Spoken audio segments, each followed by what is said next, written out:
College की canteen में शोर बहुत था। अर्जुन ने अपनी कॉफी का कप मेज पर रखा और काव्या की तरफ झुक गया। काव्या अपनी किताबों के पन्नों में उलझी थी। उसने पेन से एक लकीर खींची और अर्जुन की ओर देखकर मुस्कुरा दी। यह उनकी रोज की दिनचर्या थी। लाइब्रेरी की खामोशी में वे एक दूसरे के करीब बैठकर घंटों नोट्स बदलते। अर्जुन धीरे से काव्या की किताब खींच लेता और काव्या उसे वापस लेने के लिए अपना हाथ बढ़ाती। उनके बीच की बातें कभी खत्म नहीं होती थीं। कॉलेज के गलियारों में वे साथ चलते, एक दूसरे के कंधों से टकराते हुए। जब भी कोई लेक्चर खत्म होता, वे सबसे पहले बाहर निकलकर उसी पुराने कोने में जाकर बैठ जाते। वहां की हवा में उनकी हंसी घुली रहती थी। अर्जुन काव्या के बैग से पेन निकालता और काव्या उसे टोकते हुए अपना हाथ वापस खींच लेती। यह दोस्ती कॉलेज की दीवारों के बीच पनप रही थी। हर दिन, हर लेक्चर के बाद वे फिर से एक दूसरे के साथ होते। उनके कदम एक ही दिशा में बढ़ते थे, जैसे उनकी मंजिल एक ही हो। कॉलेज के ठीक बाहर वाला पार्क अब उनका दूसरा ठिकाना बन चुका था। शाम ढलते ही अर्जुन और काव्या उसी पुरानी लोहे की बेंच पर बैठ जाते। अर्जुन ने जमीन पर एक सूखी टहनी से लकीरें खींचनी शुरू की। उसने एक छोटा सा घर बनाया और काव्या की ओर इशारा किया। काव्या ने अपना सिर अर्जुन के कंधे पर टिकाया और अपनी उंगलियों से उस लकीर को और गहरा कर दिया। वे घंटों भविष्य की योजनाएं बनाते रहे। काव्या ने अचानक अर्जुन की ओर देखा और पूछा, अर्जुन, अगर हम कभी बिछड़ गए तो? अर्जुन ने तुरंत उसका हाथ अपने हाथों में ले लिया।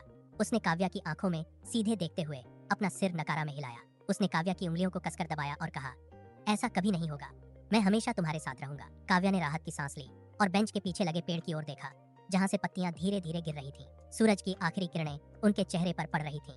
उन्होंने एक दूसरे का हाथ नहीं छोड़ा। यह वादा उस शाम की हवा में घुल गया। हवा में एक अजीब सी खामोशी तैर रही थी। अर्जुन अपने कमरे में खिड़की के पास खड़ा था। तभी उसके फोन की घंटी बजी। उसने फोन उठाया। दूसरी तरफ से काव्या के पिता की आवाज आई। अर्जुन ने फोन कान से सटाया। उसकी उंगलियां फोन की बॉडी पर कस गईं। काव्या के पिता ने एक ही वाक्य कहा और अर्जुन के हाथ से फोन फिसलकर नीचे गिर गया। फर्श पर फोन के गिरने की गूंज कमरे में फैल गई। अर्जुन की सांसें तेज हो गईं। उसने दीवार का सहारा लिया ताकि वह गिर न जाए। कुछ ही देर में काव्या का संदेश आया। उसने एक लिफाफा मेज पर रखा था जिस पर शादी का निमंत्रण छपा था। अर्जुन ने काव्या के घर की ओर दौड़ लगाई। वह दरवाजे पर पहुंचा, लेकिन अंदर से आती हंसी और ढोल की थाप ने उसे वहीं रोक दिया। उसने खिड़की से अंदर झांका। काव्या के घर में मेहमानों की भीड़ थी। लोग मिठाइयां बांट रहे थे। अर्जुन ने अपना हाथ दीवार पर रखा। उसकी पकड़ इतनी मजबूत थी कि उसके नाखून दीवार में धंस गए। काव्या एक कोने में खड़ी थी। उसके चेहरे पर कोई चमक नहीं थी। अर्जुन ने उसे आवाज देने के लिए अपना मुंह खोला, लेकिन गले से कोई शब्द नहीं निकला। अर्जुन ने काव्या के घर की दहलीज लांघी। उसके कदम लड़खड़ा रहे थे, लेकिन उसकी नजरें काव्या के पिता को ढूंढ रही थीं। उसने बैठक में प्रवेश किया, जहां काव्या के पिता मेहमानों के साथ बैठे थे। अर्जुन उनके सामने फर्श पर घुटनों के बल बैठ गया। उसने अपना हाथ उनके पैरों की ओर बढ़ाया, लेकिन काव्या के पिता ने एक झटके में अपने पैर पीछे खींच लिए। अर्जुन ने गिड़गिड़ाते हुए कहा, कृपया इस फैसले पर फिर से विचार करें। कमरे में मौजूद अन्य लोगों ने अर्जुन को ऐसे देखा जैसे वह कोई बाहरी वस्तु हो। काव्या की मां ने अर्जुन का हाथ पकड़कर उसे दरवाजे की ओर धकेल दिया। अर्जुन ने बाहर निकलने से इनकार किया। उसने दीवार को कसकर पकड़ लिया। तभी काव्या के पिता खड़े हुए और उन्होंने अर्जुन के कंधे पर हाथ रखकर उसे बाहर का रास्ता दिखाया। उन्होंने अर्जुन की ओर देखते हुए कहा, समाज की मर्यादाएं और खानदान की इज्जत तुम्हारी भावनाओं से कहीं बड़ी है। अर्जुन ने काव्या को एक बार फिर से देखने की कोशिश की, लेकिन काव्या के भाई ने मुख्य द्वार का पल्ला जोर से बंद कर दिया। लकड़ी के दरवाजे की वह भारी आवाज अर्जुन के कानों में गूंज गई। वह बाहर सड़क पर खड़ा रहा। उसकी उंगलियां अभी भी बंद दरवाजे की दरारों को छू रही थीं। उसने अपनी पूरी ताकत लगा दी, लेकिन वह दरवाजा अब एक अभेद्य दीवार बन चुका था। अर्जुन ने महसूस किया कि उसके सामने केवल एक परिवार नहीं, बल्कि सदियों पुरानी परंपराओं का एक पहाड़ खड़ा था। रात का सन्नाटा गहरा था। अर्जुन गली के उस मोड़ पर खड़ा था जहाँ से काव्या के घर का पिछला दरवाजा दिखता था। काव्या दबे पांव बाहर आई। उसके चेहरे पर लकीरें उभरी हुई थीं। वह अर्जुन के पास आकर रुक गई, लेकिन उसने अपनी नजरें नीचे झुका लीं। काव्या के कंधे जोर जोर से हिल रहे थे। उसने अपना हाथ अर्जुन की हथेली पर रखा।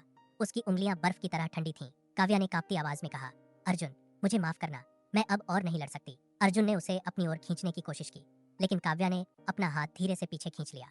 वह 2 कदम पीछे हट गई, जैसे किसी अदृश्य दीवार ने उसे रोक दिया हो। काव्या की आंखों से आंसू गिरकर उसके हाथों पर गिरे। उसने एक बार फिर अर्जुन की ओर देखा। उसकी पलकें भारी थीं। उसने अपना सिर हिलाया और बिना एक और शब्द कहे मुड़ गई। अर्जुन ने अपना हाथ हवा में बढ़ाया, जैसे वह उसे रोकना चाहता हो, लेकिन उसकी उंगलियां खाली हवा को ही पकड़ पाईं। काव्या की परछाई धीरे धीरे अंधेरे में ओझल हो गई। अर्जुन वहीं खड़ा रहा। उसकी सांसों की आवाज सन्नाटे में गूंज रही थी।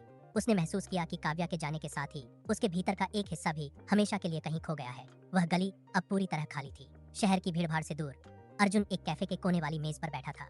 उसने अखबार के पन्ने पलटे, कॉफी का कप होठों तक ले गया। तभी उसकी नजर सामने के दरवाजे पर टिक गई। एक लड़की अंदर दाखिल हुई। अर्जुन का हाथ हवा में ही जम गया। कॉफी का कप मेज पर वापस रखते हुए उसकी उंगलियां कांपने लगीं।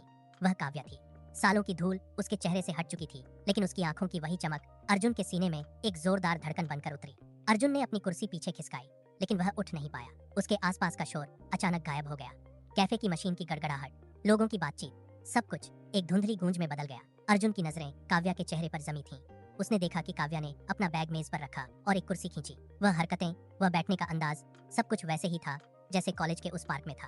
अर्जुन के भीतर दबी हुई यादें अचानक एक साथ उमड़ पड़ी। उसकी सांसें तेज हो गईं। उसने महसूस किया कि जिन यादों को उसने सालों तक एक बंद कमरे में कैद रखा था, वे अब दीवारें तोड़कर बाहर आ रही थीं। अर्जुन ने अपनी मेज से उठने के लिए मेज के किनारे को जोर से पकड़ा। उसके पोर सफेद पड़ गए। वह धीरे धीरे काव्या की मेज की ओर बढ़ा। उसके हर कदम के साथ कैफे का फर्श मानो और अधिक भारी होता गया। काव्या ने अपना अखबार नीचे रखा और ऊपर देखा। उसकी नजरें अर्जुन से टकराईं। उस एक पल में कैफे की सारी हलचल थम गई। काव्या के हाथ में पकड़ी हुई कॉफी की चम्मच मेज पर गिरी, जिसकी खनक सन्नाटे में किसी धमाके जैसी सुनाई दी। अर्जुन उसके सामने आकर रुक गया। उसने कुछ कहना चाहा, लेकिन उसके गले में शब्द अटक गए। काव्या की पलकें एक बार भी नहीं झपकीं। उसने अर्जुन के चेहरे की हर लकीर को गौर से देखा, जैसे वह समय के निशान पड़ रही हो। अर्जुन ने देखा कि काव्या की सांसें तेज हो रही थीं। उसके सीने का उभार अनियंत्रित था। दोनों के बीच की दूरी महज 2 फीट थी, लेकिन यह 2 फीट का फासला वर्षों के उन तमाम अनकहे सवालों से भरा था। काव्या ने अपना हाथ मेज के ऊपर रखा। उसकी उंगलियां हल्की सी कांप रही थीं। अर्जुन ने अपना हाथ आगे बढ़ाया, लेकिन उसे छुआ नहीं। वह बस हवा में ही रुक गया। दोनों की निगाहें एक दूसरे में उलझ गईं। अर्जुन ने अपनी कुर्सी खींची और धीरे से बैठ गया।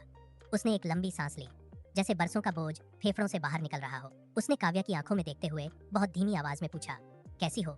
काव्या ने अपना हाथ मेज से हटाकर अपनी गोद में रख लिया। उसकी उंगलियां आपस में उलझ गई थीं। उसने अपना सिर थोड़ा झुकाया और जवाब दिया, ठीक हूँ, तुम? उसकी आवाज में एक अजीब सी थरथराहट थी। अर्जुन ने मेज पर रखे पानी के गिलास को छुआ, लेकिन उसे उठाया नहीं।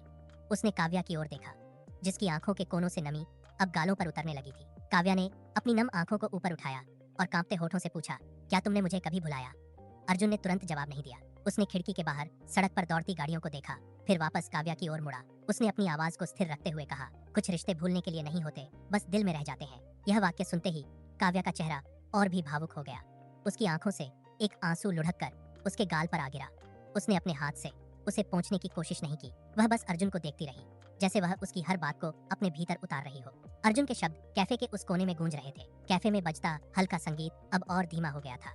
अर्जुन ने अपनी मेज से हाथ हटाए और धीरे से खड़ा हो गया। उसने काव्या की ओर एक अंतिम नजर डाली, जिसमें कोई मांग नहीं थी, बस एक गहरी स्वीकृति थी। काव्या ने भी अपना सिर धीरे से हिलाया, जैसे वह अर्जुन के अनकहे शब्दों को समझ गई हो। दोनों ने एक दूसरे से कोई वादा नहीं किया, कोई कस्में नहीं खाई। वे जानते थे कि अब वे फिर से अपनी अलग दुनिया में लौट जाएंगे। अर्जुन ने अपना बैग उठाया और कैफे के दरवाजे की ओर कदम बढ़ा दिए। उसके हर कदम में एक ठहराव था। काव्या अपनी जगह बैठी रही। उसने खिड़की से बाहर अर्जुन को सड़क पर चलते हुए देखा। अर्जुन की आकृति धीरे धीरे भीड़ में ओझल हो गई।